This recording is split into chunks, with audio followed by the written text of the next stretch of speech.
Kita masih melanjutkan pembahasan 33 hal yang perlu untuk kita mengerti tentang kerajaan Allah. Taruh tangan kanan saudara di dada, sama-sama bilang sama saya, di dalam diri saya ada kerajaan Allah. Amin. Saudara-saudara yang ada di rumah, ketik live chat saudara, di dalam diri saya ada kerajaan Allah. Karena yang saya yakini adalah apa yang di dalam diri kita akan sangat mempengaruhi apa yang ada di luar kita. Amin. Sehingga kita sebagai anak Tuhan akan menghadapi hal yang biasa orang hadapi. Kita bisa dicurangi, kita bisa dijahati, kita bisa menghadapi badai, kita bisa disakiti, kita bisa dikhianati. Tetapi ketika kita sadar di dalam diri kita ada kerajaan Allah, maka reaksi kita berbeda. Amin. Makanya hari ini yang saya mau pelajari atau yang saya mau bagikan buat setiap saudara ada kerajaan Allah dan lifestyle. Sama-sama bilang sama saya, gaya hidup. Karena saya memang percaya apa yang akan di dalam akan mempengaruhi apa yang ada di luar. Setuju?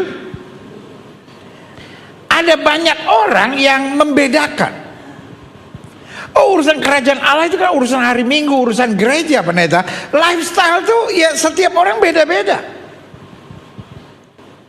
I know. Pada dasarnya setiap orang bisa punya their own lifestyle. Contoh, saya dari Indonesia Timur. Kita orang Indonesia Timur yang ekstrim, itu kalau ketemu orang biasanya maki dulu.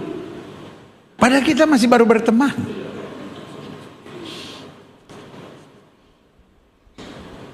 Mungkin kalau saudara orang Surabaya, mungkin saudara lebih ngerti. Karena orang Surabaya yang ekstrim juga gitu, maki dulu saudara. Tapi dari manapun dia berasal, kalau dia anak Tuhan Yesus pasti berbeda. Setuju? Contoh, budaya tertentu misalnya di Amerika, di Eropa, pakai baju terbuka kiri kanan, normal. Budaya mereka, tapi anak Tuhannya pasti nggak begitu. Budaya Eropa, Amerika, berzina itu biasa. Hal-hal cabul dianggap normal. Orang pacaran, tidur sekamar di hotel normal. Tapi anak-anak Tuhannya pasti berbeda. Setuju? Sehingga tanpa disadari ada yang saya beri nama kingdom value, atau value kerajaan, atau kingdom lifestyle.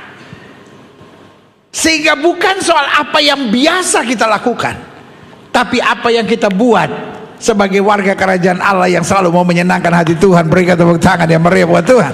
Nah, ini yang kita mau pelajari bersama. Buka Alkitab kita sama-sama. Lukas 13 ayat 18 sampai 21. Maka kata Yesus, sumpama apakah hal kerajaan Allah dan dengan apakah akan mengumpamakannya? Kurang lebih gini, Yesus mau bilang, bagaimana ya kita menggambarkan kerajaan Allah sehingga manusia-manusianya nyata jelas buat orang di sekitarnya. Kurang lebih begitu.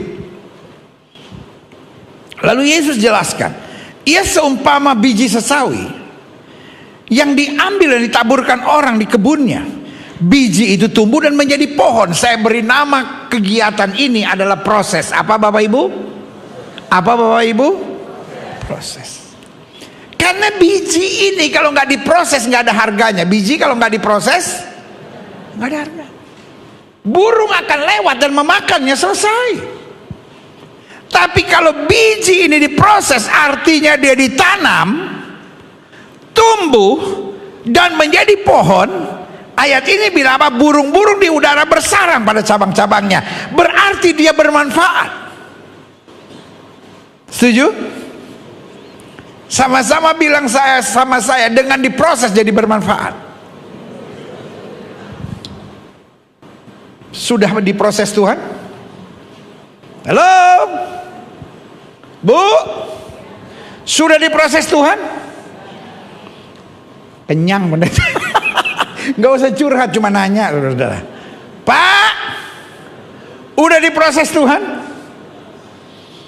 Adik-adik muda udah diproses Tuhan? Diproses Tuhan ada dua.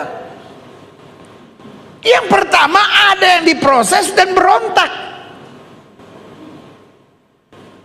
Kue kalau diproses nggak jadi, namanya apa? Bantet. Apa namanya, saudara? Bantet. Tanya sama sebelah, lu bantet nggak? Ya, kalau diproses Tuhan ngomel, diproses Tuhan kabur, diproses Tuhan pindah gereja, diproses Tuhan mundur dari pelayanan, diproses Tuhan cerai, diproses Tuhan cari perempuan lain, diproses Tuhan cari laki-laki lain, diproses Tuhan kabur ke minum mabuk. Jadi apa? Bantet. Tapi ada yang diproses dan rela. Kalau diproses rela, kembang. Amin. Sama-sama bilang, lewati proses saya menjadi lebih berharga di pemandangan Tuhan. Berikan tepuk tangan yang meriah buat Tuhan. Saudara-saudara yang ada di rumah, ketika live chat saudara, melewati proses hidup saya lebih berharga. Jangan jadi orang cengeng. Lewati proses lalu berontak. Kenapa Tuhan izinkan ini? Kenapa saya lewati? Saya udah berdoa, saya gak tahan. Hei, bubur ayam masih lebih mahal daripada nasi, karena proses. Jadi kalau engkau difitnah orang, engkau dikhianati orang, engkau dicurangi orang, gak usah balas. Ini mau jadi lebih mahal karena anugerah Tuhan. Berikan tepuk tangan yang meriah. Dan ia berkata lagi, artinya contoh apa lagi yang bisa saya berikan untuk mengumpamakan lifestyle, keberadaan, perumpamaan kerajaan Allah?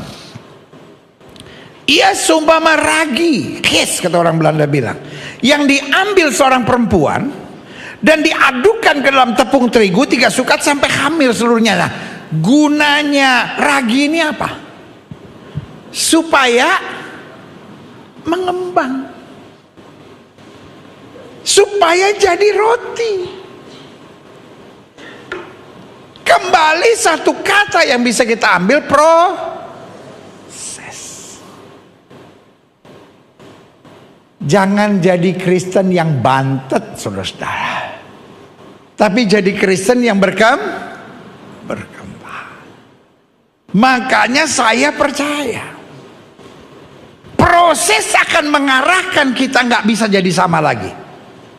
Proses akan menjadikan kita memiliki hidup yang berharga sesuai dengan standar kerajaan Allah. Berikan tepuk tangan yang meriah buat Tuhan. Nah, di sini saya catat, klik.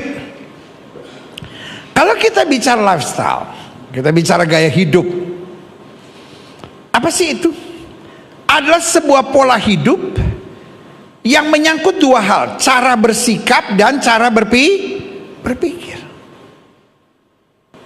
Lifestyle bukan mulai dari di mana dia dilahirkan.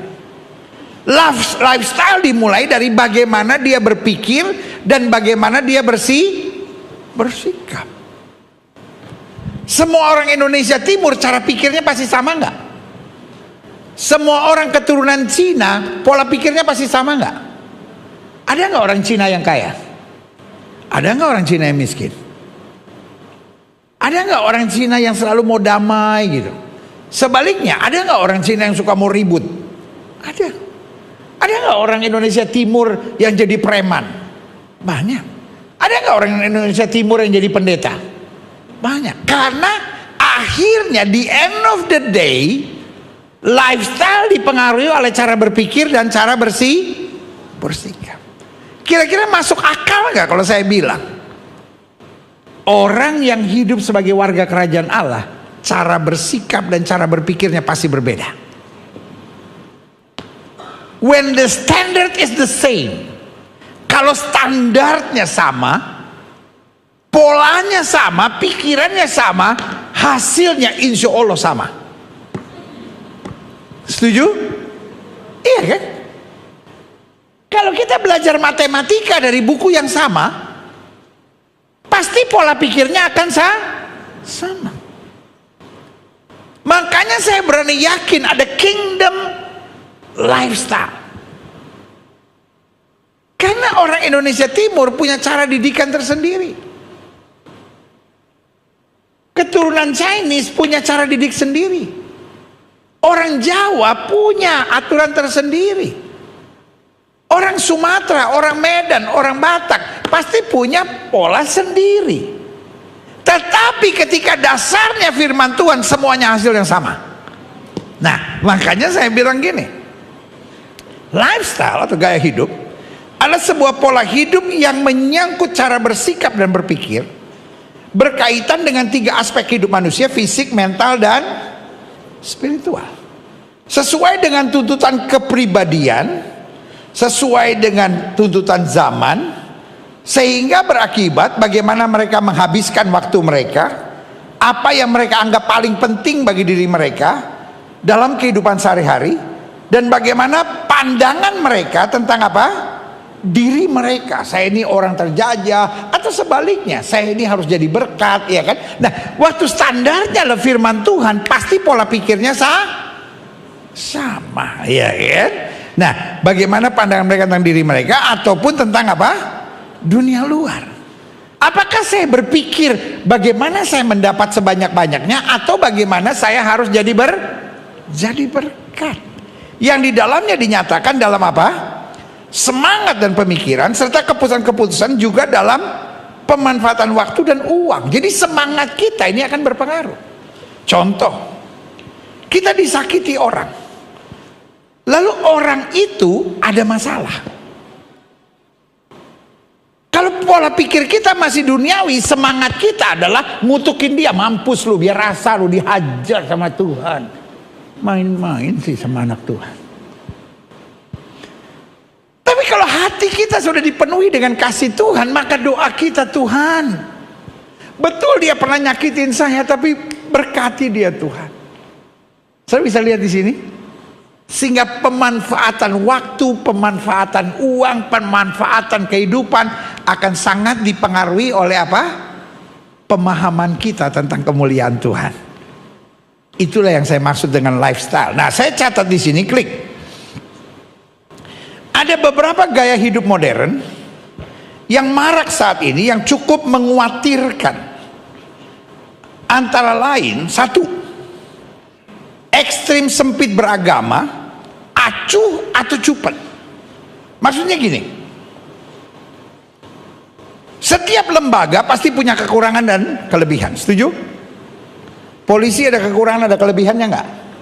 Ada. Tentara ada tentara ada kekurangan, ada kelebihannya enggak? Partai politik ada kelemahan, ada kekurangannya, ada kelebihannya enggak? Ada. Gereja ada kekurangan, ada kelebihannya enggak? Pendeta ada kekurangan, ada kelebihannya enggak? Tetapi di akhir zaman, yang saya bilang, budayanya adalah budaya framing. Di framing sedemikian rupa, gereja menjadi titik persoalan. Sehingga orang beranggapan, ngapain ke gereja? Makanya di akhir zaman, banyak sekali orang menjadi ateis dan menjadi agnostik. Karena selalu merasa, oh gereja nggak benar, oh pendeta nggak benar. Ada nggak kelemahan gereja? Pasti ada. Tapi pertanyaan saya, ada nggak kelebihan gereja? Tergantung bagaimana kita melihatnya. Setuju? Ya. Kan saya udah bilang kan, ada mata lebah, ada mata lalat. Mata lalat selalu melihat kotoran.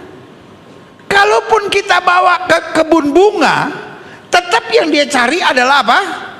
Kotoran. Sebab dia makannya dia hidup dari kotoran. Sementara lebah kita bawa ke tempat sampah, tetapi yang dia cari bunga, karena dia hidup dari bunga. Ada Ada orang-orang yang badannya demam tinggi kalau nggak lihat kekurangan orang.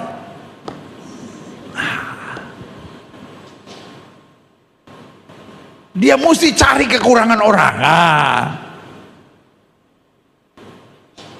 Dan yang paling seru untuk dilihat adalah gereja atau pelayanan atau pendeta atau hamba Tuhan.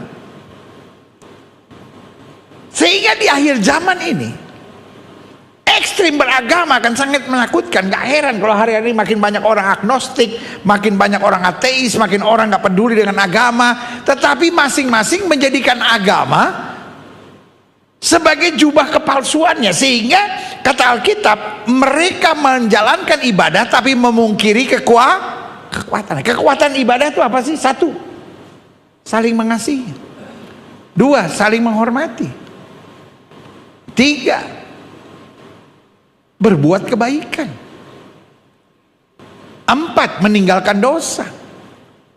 Tapi kalau gara-gara agama akhirnya saling mengkafir-kafirkan, saling membenci, saling membunuh. Ini yang setan sedang upayakan di akhir zaman. Orang boleh beragama tapi jangan beribadah. Orang boleh beragama tapi jangan sampai jadi warga kerajaan. Makanya ciri lifestyle di akhir zaman, orang hanya pakai agama untuk show off-nya, tapi pada dasarnya acuh atau menjadi cupet. I'm the best, other is wrong. Yang lain harus disingkirkan, saya yang paling benar. Nah, itu dia. Yang kedua, apalagi lifestyle-nya terlalu lama menatap gadget seperti smartphone, komputer, baik untuk main game atau mencari-cari info dari lifestyle. Jadi karena sibuk main game, akhirnya hubungan orang tua, suami dan istri, orang tua dan anak menjadi zonk. Coba saudara perhatikan kalau di restoran, satu keluarga kumpul makan bersama tapi nggak bicara, masing-masing sibuk dengan handphonenya. Jadi ketika ngobrol, kadang-kala otaknya lagi di sini lalu ngobrol, nggak bisa. Sama-sama di mobil putar musik, tapi semua nyumpelin kupingnya pakai musiknya sendiri-sendiri. Dulu kita kalau naik mobil sama orang tua kita masih cerita. Oh ini gedung ini, oh ini jalan ini, oh dulu mami begini, oh dulu papi begini. Sekarang nggak bisa cerita, betul? Lalu yang paling disukai sehari-hari adalah nonton YouTube, nonton urusan orang.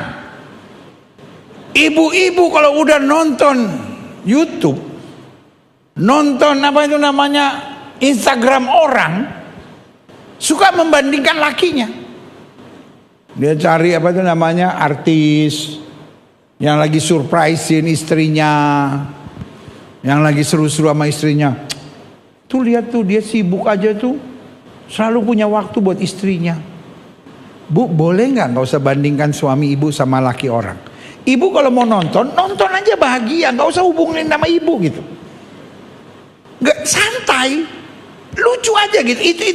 Itu tontonan udah selesai. Jadi sekali lagi saya ulangi bahwa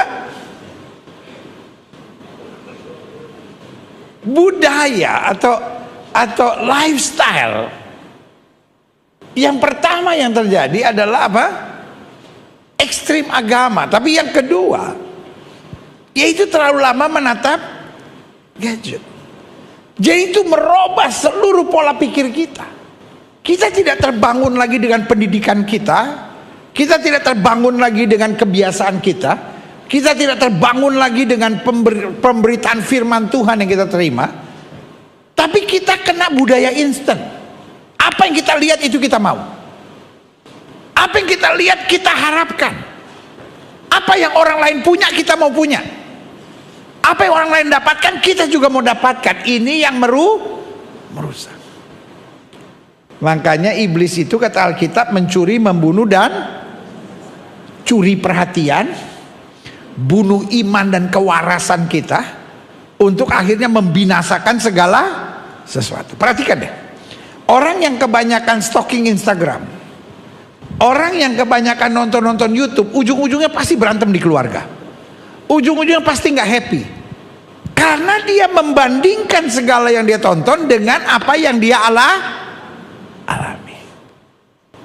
Kecuali saudara punya mental yang kuat, saudara anggap ini semua cuma tontonan hiburan.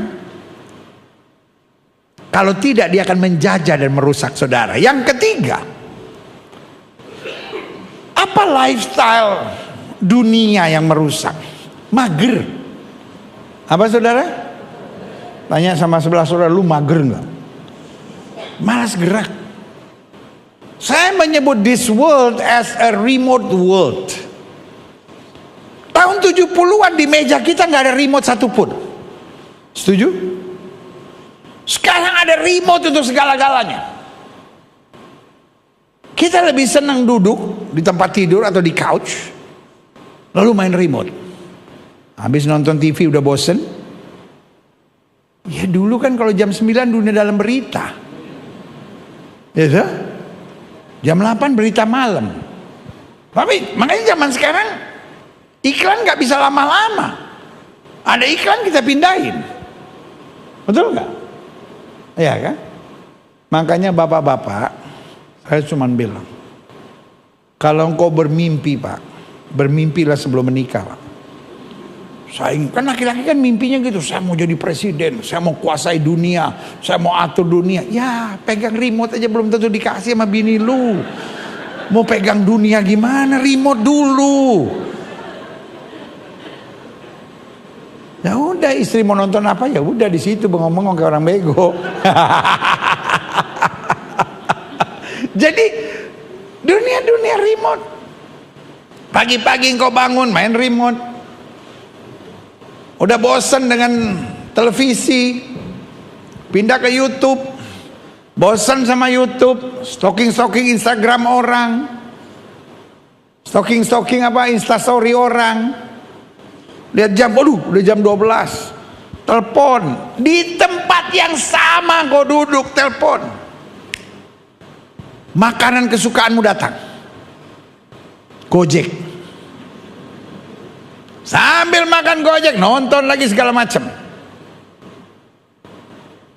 Tanpa kau sadari, jam 4 cari pisang goreng,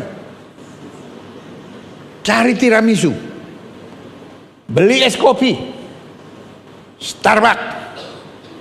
Gitu? Sampai jam 8 masih di situ. Ya ilah, udah jam 8. Gojek lagi. Sate kambing. Padahal dengan malas gerak, hidup makin suntuk, saudara-saudara. Tanpa kau sadari kau kurang oksigen. Jadi manusia lebih gampang tertekan. Lanjut. Apalagi lifestyle orang modern yang merusak. Kebiasaan mengkonsumsi junk food. Tadi saya bilang, karena kalau ayam dibakar sama ayam dipakein apa itu namanya tepung, digoreng, diolah segala macam, pasti jatuhnya lebih mahal. Jadi orang lebih mending jual yang lebih mahal daripada yang biasa-biasa. Korbannya adalah tingkat stres manusia, tingkat penyakit manusia semakin buruk. Lanjut. Yang kelima, merokok, judi, drugs, minuman beralkohol, serta yang menyerempet hal-hal yang berbau seksual. Lah ini kan dosa dari dulu. Dosanya dari dulu tapi jubahnya baru. Dulu tahun 60-an, tahun 70-an orang merokok kretek. Dia ngerokok di sini, di Tanah Abang kedengeran bunyinya tek tek tek tek tek tek tek tek tek tek tek tek, baju bolong. Jarang perempuan merokok di zaman itu karena bau asap. Tapi zaman modern, bukan dosanya berkurang, caranya lebih elegan. Nge-vape. Dan kalau ngerokok mesti dinyalain, kalau ini nggak usah.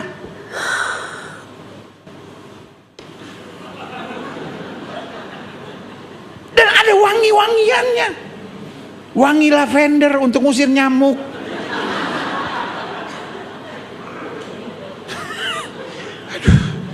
Aduh. Jadi saya bukan mau merokok, pendeta, mau mengusir nyamuk. Lu pikir baygon? Aduh. Dulu waktu launching vape, katanya vape jauh lebih sehat daripada rokok, karena ada aroma buah-buahan. Cuman baunya yang bau buah-buahan, rusaknya lebih parah. Dan orang bilang kalau merokok itu kayak bagajulan. Tapi kalau nge-vape kayak orang kota.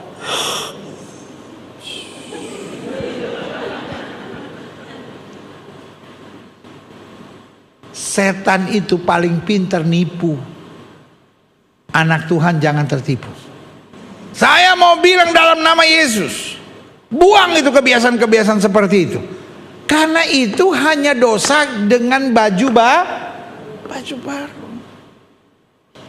Ya, zaman saya tahun 70-an, orang tuh mabok cuma 3 hal. Alkohol, ganja, heroin. 3-tiganya kalau sudah mabok jalannya goyang. Zaman sekarang jubahnya ganti, drugs. Orang kalau pakai drugs bisa tetap jadi pilot. Orang kalau drugs bisa tetap jadi polisi, jadi tentara. Bisa tetap jadi anggota DPR. Ada nggak anggota DPR yang pakai drugs? Ntar saya tanyain. Ada nggak pejabat yang pakai drugs? Ada nggak artis yang pakai drugs? Dulu kalau goyang begitu nggak laku di mana-mana. Zaman sekarang, wah, iblis lebih pinter. Saya cuma belum tahu pendeta ada nggak yang pakai drugs. Insya Allah nggak ada. Jangan sampai kalau saudara. Tapi yang saya mau jelaskan buat saudara, itu dianggap normal. Sehingga di kalangan Kristen sekalipun nge-wine, nge-vape kadang-kadang udah dianggap normal. Ini kan memang lifestyle baru. No. Bajunya yang baju baru, setannya tetap mau menjauhkan kita dari kasih Kristus. Nggak apa-apa orang mau bilang saya pendeta jadul, biarin. Jadi iblis di akhir zaman caranya saja lebih smooth,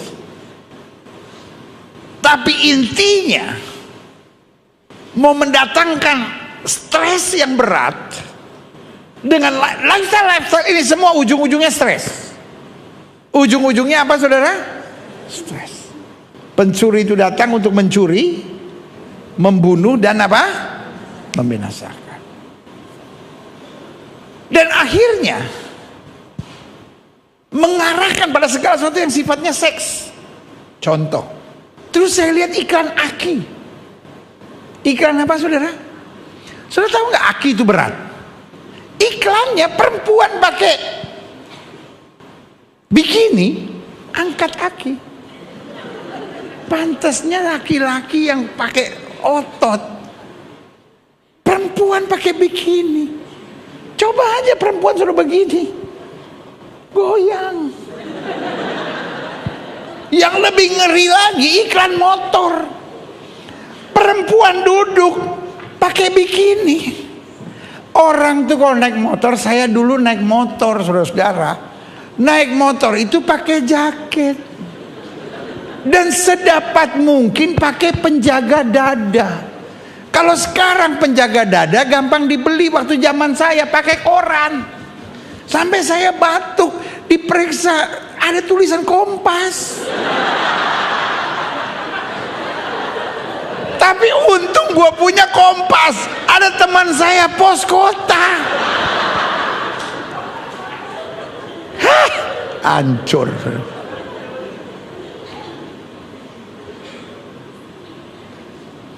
Makanya buat anak muda sekarang, keperawanan bukan sesuatu yang penting. Keperjakaan bukan sesuatu yang penting. Banyak laki-laki bisa dengan bangga ngomong sama temennya, udah tidur sama sekian perempuan. Banyak wanita yang bisa dengan bangga bilang, saya pernah tidur sama artis ini, sama pejabat ini, sama orang penting ini, sama tokoh ini. Lu pikir lu pohon pisang yang bisa dipanjat sama semua orang? Hari ini boleh gak saya bilang? Mau dibilang apapun, mau dibilang kuno, mau dibilang apapun, kita kembali ke jalan yang benar. Yang bilang amin oma, ya udah oma, mau bikin apa oma? Ya kalau opa mau bikin apa berserah oma.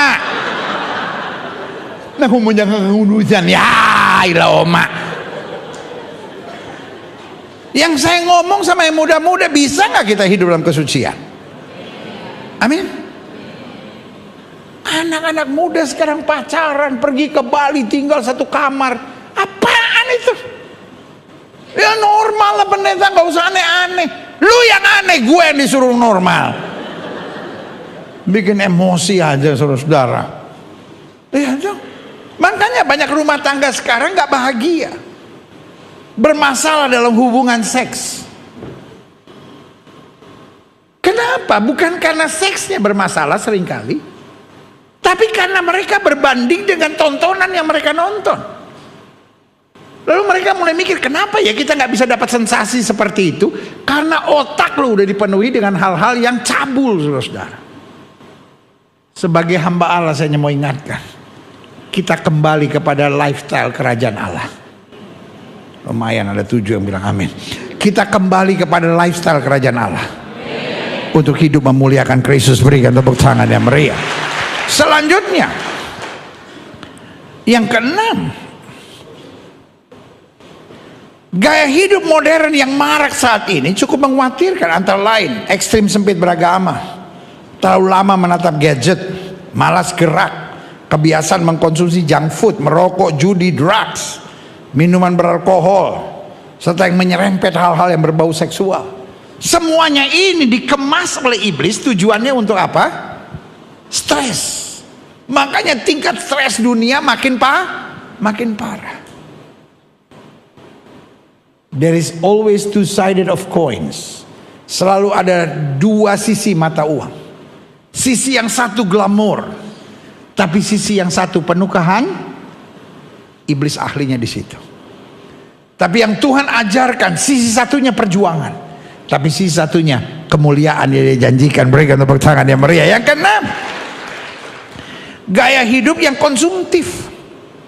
Gaya hidup konsumtif itu artinya apa? Kita mengerjakan sesuatu bukan yang kita punya. Tetapi saya menyebutnya korban teknik marketing, korban iklan. Tahun 70-an, orang itu meningkatkan mutu produk. Orang meningkatkan apa? Mutu produk. Orang sekarang meningkatkan kualitas marketing. Walaupun produknya jelek, gak apa-apa, yang penting marketing kita harus jago. Sehingga banyak yang kita kerjakan bukan karena kita setujui, tapi karena kita tergiur. Karena kita apa? Tergiur. Saya berdoa, jemaat yang olehnya Tuhan percayakan untuk saya gembalakan, baik yang di rumah maupun di gereja, jangan jadi orang yang gampang tergiur. Yang pertama, saudara harus ngerti ada teknik namanya teknik marketing. Yang kedua, saya beri nama, harus saudara mengerti, ada iklan. Produk-produk kecantikan. Nanti diambil model artis yang cantik. Ini kalau pakai ini bisa jadi kayak gitu. Enggak. Mereka cantik bukan karena produk. Mereka cantik karena darah, DNA-nya tuh lumayan. Lu mau pakai produk itu setebal Monas, tetap aja nggak bisa jadi begitu. Lu mau gosok sana, gosok sini, gosok, nggak bisa. Ya agak lumayanan dikit boleh lah. Lama-lama kecewa kan? Mulai oplas. Astaga. Tuhan itu the best designer. Tuhan itu apa saudara? Jadi Tuhan udah tahu mata kayak begini cocoknya sama hidung kayak begini.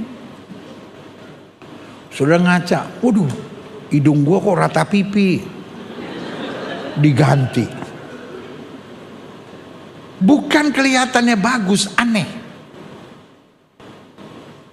Jadi kalau saudara lihat orang mukanya aneh, itu pasti oplas. Bayangin aja, ya. Ini nih muka ini Mojokerto. Hidung Turki, coba saudara bayangin ya. Itu sama seperti saudara makan lopis, tapi pakai mentega. Bukannya bagus. Udah nggak usah nunduk. Saya lagi ngomong, ada 3 ibu langsung nunduk. Pasti dia oplas itu. Nggak pede gitu kan. Ya ilah kok tahuan lagi sama Gilbert. Bener, orang oplas itu kalau kita lihat-lihat matanya bagus, hidungnya bagus, pipinya bagus, tapi nggak cocok. Karena the best designer is God, iya kan? Sekarang dia mau bilang, Tuhan, yang Tuhan ciptain kurang bagus, saya mau desain sendiri. Ini sama kayak rumah tipe 21 dipasang chandelier kayak gini nih, iya kan? Iya kan? Ini tipe 21 nih. Pendeta tega banget. Masa tipe 21 muka saya? Ya kan gembala saudara kan orangnya jujur. Masa diantara kita saya mau, oh ya luar biasa, mention. Apa mention? Tipe 21. Ya kan? Cuman tipe 21 yang terawat aja gitu ya dah. Hidungnya chandelier.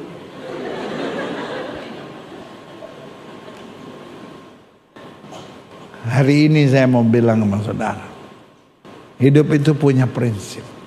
Karena gini, firman Tuhan bilang begini, klik.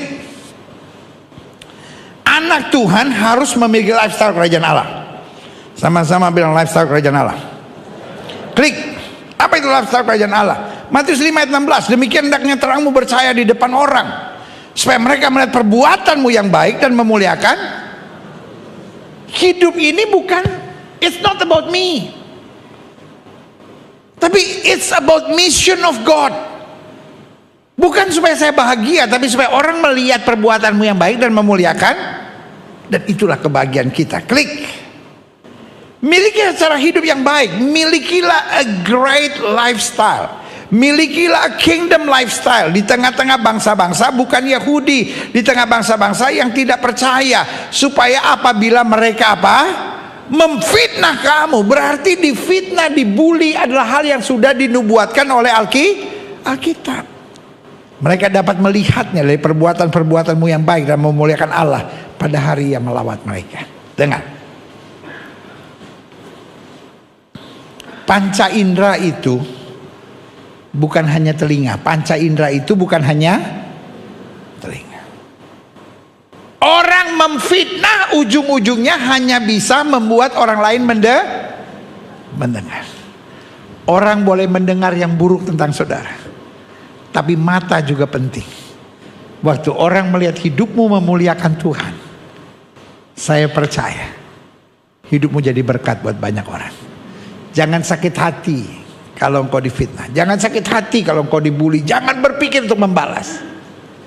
Saya ingat Alkitab bilang, saya undang pemain musik maju ke depan. Saya ingat Alkitab bilang, jaga hatimu dengan segala kewaspadaan. Dari situ terpancar kehidupan.